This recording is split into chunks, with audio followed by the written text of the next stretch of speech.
she was home alone when the knocking started, what she saw next was horrifying.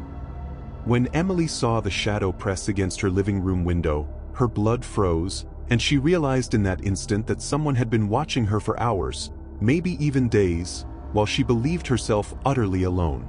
If you want to see how this horror unfolds, make sure to subscribe, hit that notification bell, and drop a comment below sharing what you would do if you were in Emily's shoes. Emily Hart had always loved the solitude of her small, creaking house on Maplewood Lane. The late autumn wind rattled the old windows like fingernails tapping on a coffin, and the orange leaves swirled around the cracked driveway as she walked in from her evening shift at the hospital.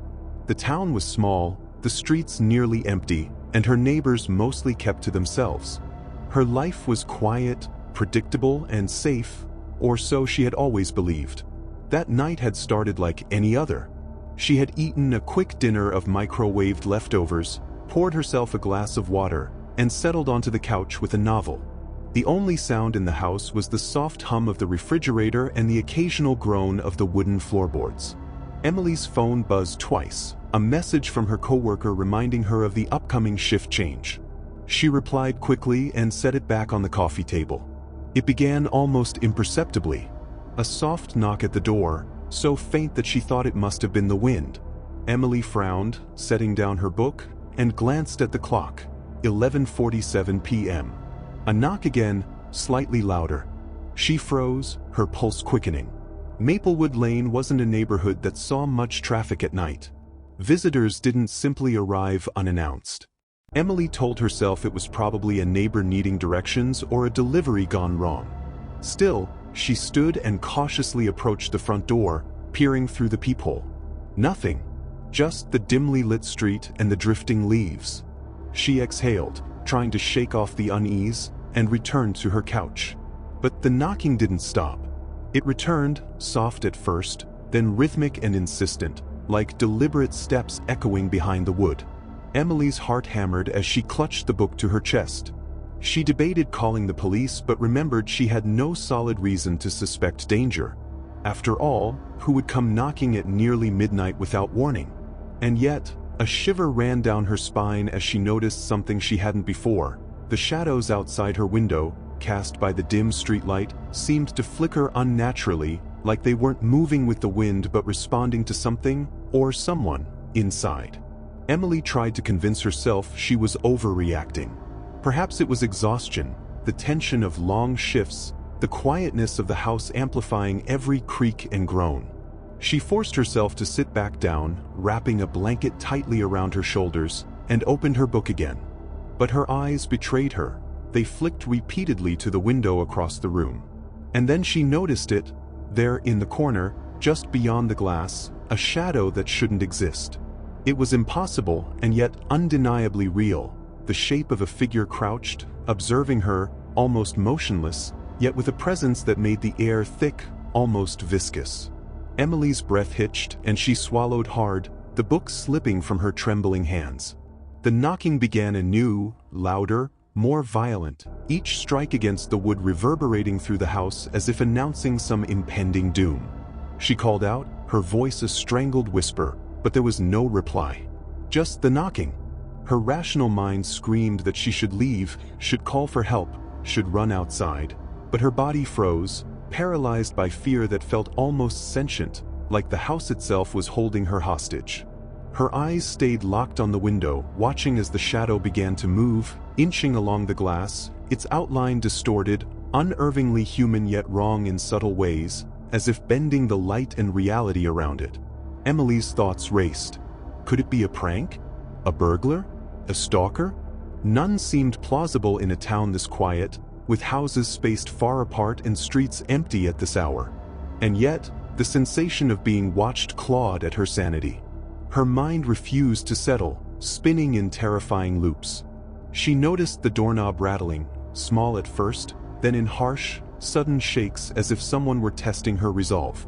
She backed away, trembling, almost unable to breathe, each knock and rattle syncing with the pounding of her heart.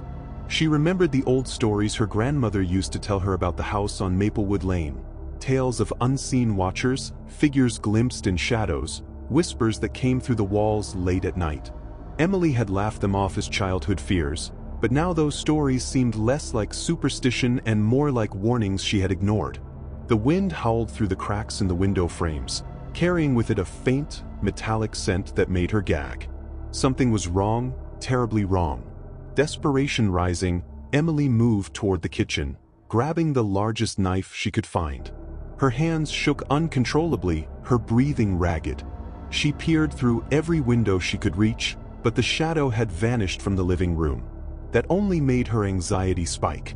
The figure wasn't gone, it was inside. A creak from the staircase behind her made Emily whirl around. The darkness in the hallway seemed thicker, heavier, pressing down on her senses. The knocking resumed, this time from the kitchen door, which led to the backyard. She inched closer, knife raised, her mind screaming at her to run, to call someone, to do anything. She flinched as a chill swept over her, unnatural in its intensity, freezing her in place. The lights flickered briefly, then steadied, revealing, on the kitchen counter, footprints she hadn't seen before. Wet, smudged, small yet impossibly fast in the way they appeared, leading toward the back door. Emily's fears spiraled into panic. She considered barricading herself in the bedroom, but the rational part of her mind knew that hiding would not stop whoever, or whatever, was in her house. The knocking intensified, now a staccato rhythm that seemed to echo inside her skull rather than just against wood. She remembered her phone on the coffee table, just a few feet away.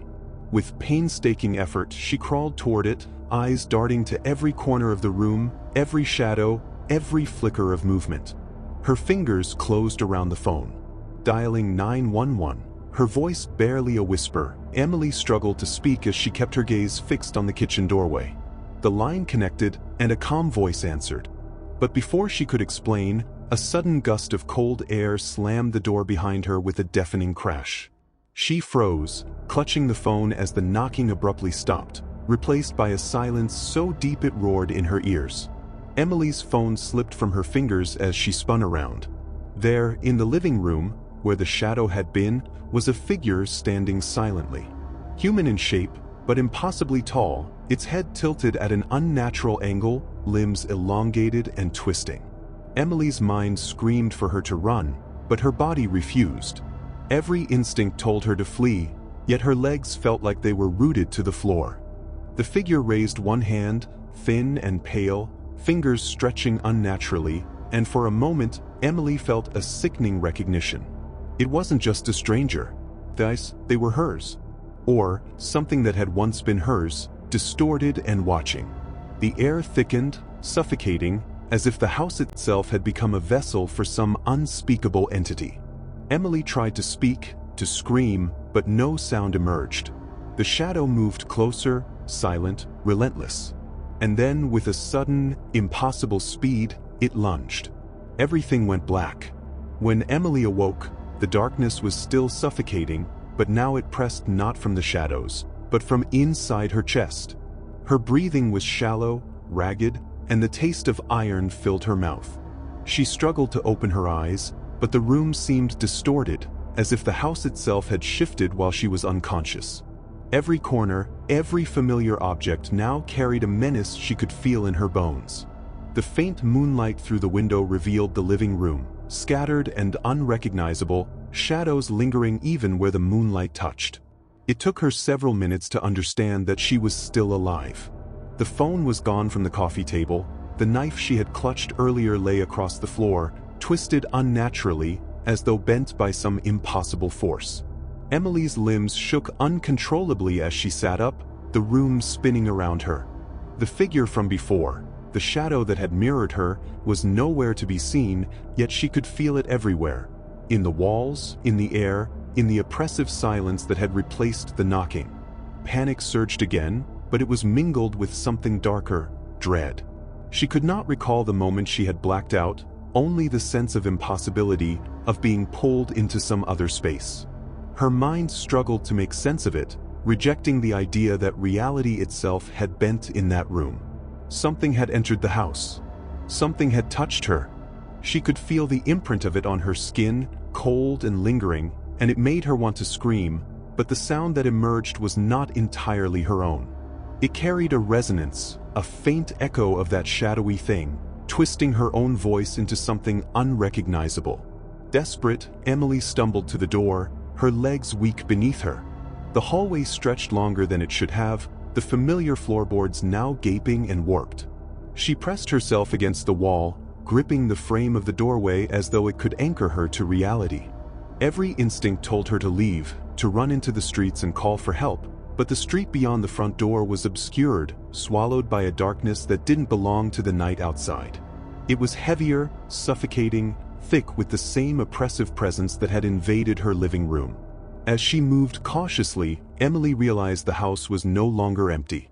The shadows shifted, pooling into shapes that mirrored her own movements, stretching and distorting in ways that made her stomach turn. Her reflection in a broken mirror showed her pale, wide-eyed, but her eyes themselves seemed to flicker unnaturally, like glimpses of something else lurking within.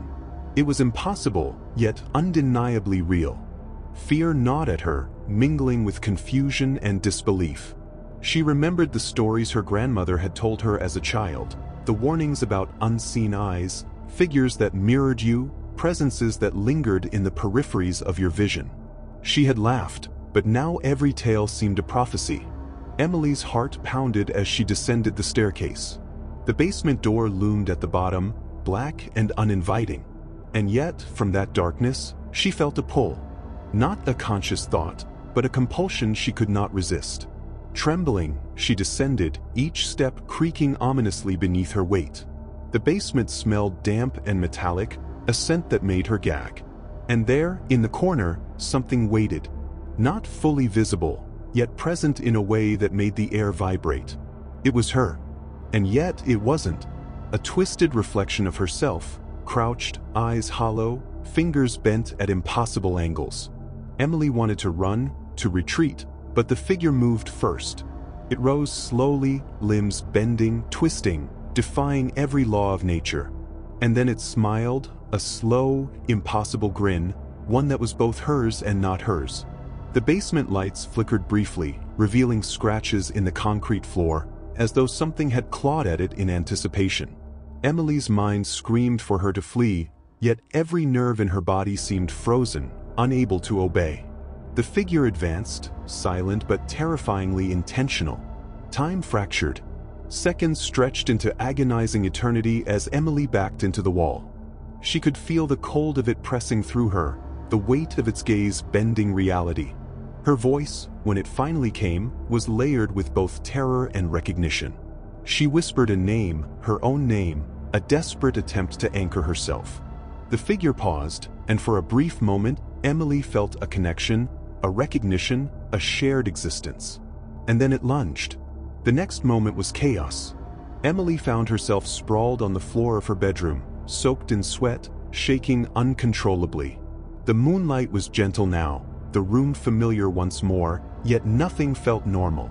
She staggered to the mirror, half expecting the hollow, twisted reflection from the basement. But it was her. Only her. And yet, the memory of the figure remained, imprinted in her mind like a shadow she could never fully shake. Days passed. Emily tried to return to normalcy, but the sensation of being watched never left. Shadows flickered in corners where there were no corners. At night, she could hear the faintest of knocks, soft and deliberate, even though the doors were locked and windows secured. Sleep became impossible. Every creak of the house, every draft of wind carried the memory of what had happened. She felt herself unraveling, a subtle madness creeping in around the edges of her sanity. She confided in her closest friend, Marie, who listened with disbelief at first. But when Marie stayed the night, she too sensed it, the unnatural weight in the air, the oppressive silence, the fleeting glimpses of shapes where none should be. By morning, Marie refused to stay again, leaving Emily alone with the house, with the memory, and with the sensation of being hunted by something that was neither fully human nor fully ghost. Emily's life became a careful choreography, lights on, doors locked, blinds drawn. But the figure haunted her in the spaces between. In reflections, in shadows, in the corners of her vision. Even in photographs, sometimes a twisted silhouette lingered behind her, something familiar and yet alien. She became a shell of herself, haunted not just by what she had seen, but by the knowledge that it had touched her, and that touch had changed her irreversibly. Months later, Emily found herself staring at the mailbox across the street. A single envelope, plain and unmarked, lay there as if it had appeared overnight. The instinctive dread she felt was immediate, visceral. Hands trembling, she approached. The envelope was cold, heavier than it should have been. Inside was a single photograph, her, sleeping in her bedroom, the same twisted figure standing behind her, watching silently. She dropped it, gagging, and knew that the house, the shadows, the watcher, were never leaving. Her life became a constant vigilance, a horror she could neither fight nor escape. She had survived, but survival felt meaningless. Every creak, every flicker of light, every whisper of the wind reminded her that the figure had not left. It was patient. It was eternal. It was her shadow in the truest sense, a reflection of fear itself.